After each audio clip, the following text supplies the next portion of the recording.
छत्तीसगढ़ी गाने देखने के लिए हमारे YouTube चैनल को सब्सक्राइब करें और नए अपडेट्स जानने के लिए बेल आइकन के बटन को क्लिक करें। धमाका कार्तिक रामपरस इद्दत रात जोड़ा चलने वाले का होगा।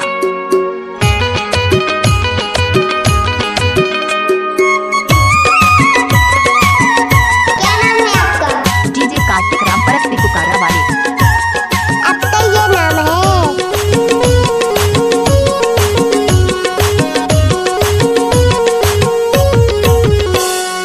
कटनी के कटन साड़ी जबलपुर के वाली, कटनी के कटन साड़ी जबलपुर के वाली, पिंडरा के चूड़ी कंगन कोटमी के लाली, चूड़ी लान देहूं चूड़ी लान देबे गारा जनौला खहार, चूड़ी लान देबे, चूड़ी लान देबे गारा जनौला खहार, चूड़ी लान देबे।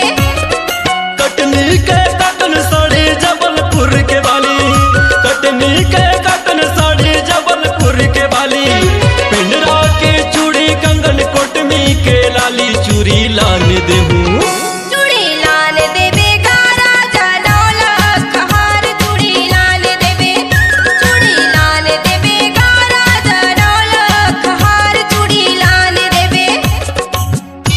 क्या नाम है आपका? डीजे कार्तिक रामपरस इद्दत रात जोड़ा चलने वाले। इलाका किसी का होगा धमाका कार्तिक रामपरस इद्दत रात जोड़ा चलने वाले का होगा।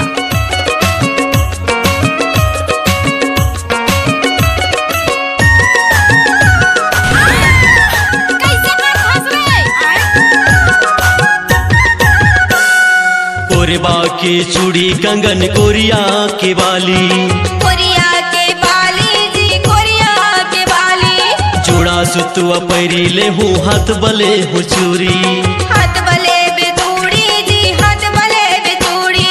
कोरबा के चूड़ी कंगन कोरिया के वाली, कोरिया के बाली जी, कोरिया के बाली, जोड़ा सुतुआ पैरी ले हूँ हाथ बले हूँ चूरी। चूड़ी लान देबे गारा जनौला खहार, चूड़ी लान देबे, चूड़ी लान देबे गारा जनौला खहार, चूड़ी लान देबे।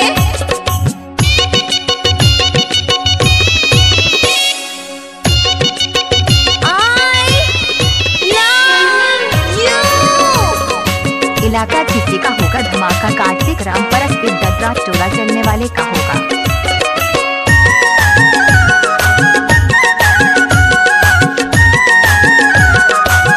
गजब माल है पे करता ही की रे। अभी हो कुंवारा गोरी हो जात राजी, होगे मैं राजी गा, होगे मैं राजी। रायपुर के लहंगा ले हूँ रतनपुर की मुंदरी, रतनपुर के मुंदरी गा, रतनपुर के मुंदरी। अभी हो कुंवारा गोरी हो जात राजी, होगे मैं राजी गा, होगे मैं राजी। रायपुर के लहंगा ले हूँ रतनपुर की मुंदरी, चूड़ी लान देबे गारा जनौला खहार, चूड़ी लान देबे, चूड़ी लान देबे गारा जनौला खहार, चूड़ी लान देबे। डीजे कार्तिक रामपरस इद्दत रात जोड़ा चलने वाले।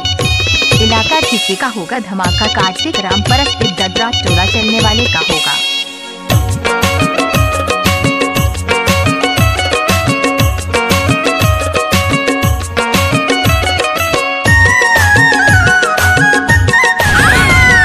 कैसे कर फंस सात भंवर केला हूँ हो जात राजी, मार दे है बाजी गा, मार दे है बाजी। पैंठ बाजा डीजे लाहू तुर घर डोली, ले आबे डोली गा, ले आबे डोली। सात भंवर केला हूँ हो जात राजी, मार दे है बाजी गा, मार दे है बाजी। पैंठ बाजा डीजे लाहू तुर घर डोली। चूड़ी लान देबे गारा जनौला खहार, चूड़ी लान देबे, चूड़ी लान देबे गारा जनौला खहार, चूड़ी लान देबे। कटनी के कटन साड़ी जबलपुर के वाली, कटनी के कटन साड़ी जबलपुर के वाली, पिंडरा के चूड़ी कंगन कोटमी के लाली, चूड़ी लान देहूं चूड़ी लान देबे गारा जनौला खहार, चूड़ी लान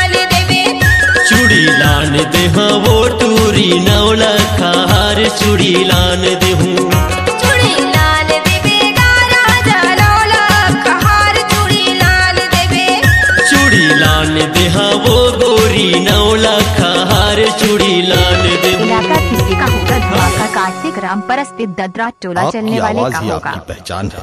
यदि आप अपनी आवाज को एक नया आयाम देना चाहते हैं तो चले आइए मल्टी ट्रैक डिजिटल रिकॉर्डिंग के लिए AVM audio video studio Khamtarai Raipur. Mobile number 9301523929 और 7869646201।